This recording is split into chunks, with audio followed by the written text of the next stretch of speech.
Today is April 7, 2025. Moadto mi karon sa Barangay Malubo aron pahigayon among pre-assessment for zero authentication.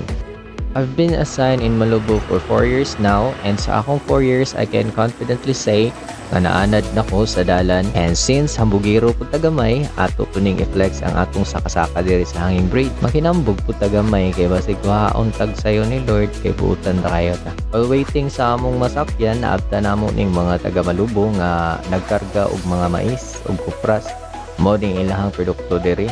Imagine unsa kalisod sa ilang situation. Barato ra kayo ang mais tapos i-deliver pa na nila sa sentro. Mas lisod pa gyud og mag-ulan kay grabe yun kadangog ang bridge. Yun na niya mong strategy diri kung naay mo saka sa bridge tapos maglisod. Amo ng tabangan, naay magduot, then naapod magbira. Then kung mag-wonder mo unsay gamit anang duha ka tawo sa tubangan, nagbira na sila maong both sides ang ilang gibira. Tuyo na siya kaya ron dili matumba ang nagmotor kay balance gyapon ang force nga gi-apply sa pagbira. After pila ka years na namong hiniulat, finally niabot na gyud ang masakyan. So mao din ni siya, thank you kayo sa driver ug sa iyang body. Kung dili tungod nila murag magbaklay gyud mi ani padong. Kaya nagulat pa ko nilang manoy. Sakay sila dump truck na sakyan. Time check. Alas 10 na. So, initan dyan may anay karon pero sige lang, okay lang. Anak mo dyan na. Naku kayo katabang yun nga dump truck, especially sa mga residente sa Malubo.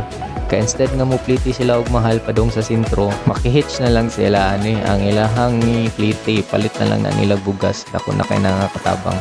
Before ko magpadayon sa video, ako sa introduce akong mga partners. Team Bukid as of today, si Manoy Arvin ang among meso o si CJ ang among sanitary inspector. Pag-abot, isugat kami sa among smiling kayong BNS si Ate Ining. Ug among banggiitan nga BHW sa Pisinas. Mao to, na timing pod na nag-session sila, i-introduce din ako ang among barangay captain, Honorable Cyrilo Gahuman. Since naa naman mi diri si Manoy Arvin, gitake ang opportunity para maghatag on information about dengue and also the zero authentication na assessment nga mong pagabuhaton karong adlaw. After pagstorya ni Manoy Arvin, nagtapok nami para maghimo na dahil may og teams. So bali kani nga team is 3. Bulag-bulag ming tulo, then ubanan mi og isa ka barangay worker para mo guide na mo. So nagsuroy nami sa mga CR, disclaimer lang ha, dili ni siya kuan nga among ipakita ang CR para maulawan ang tagiya sa CR. Amo lang ipakita kung unsa ang sitwasyon sa barangay, pero nagpromise na ang mga tagiya nga ni nga ila daw ning trabahoon. Okay ra nay, super nay. Subay nimo. Sako lang no. Dagan mo nakuan dol nga wala CR dot.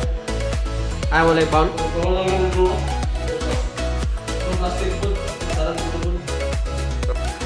Dagang salamat, Barangay Malubo. Ate, sige luto ni te, ikaw te?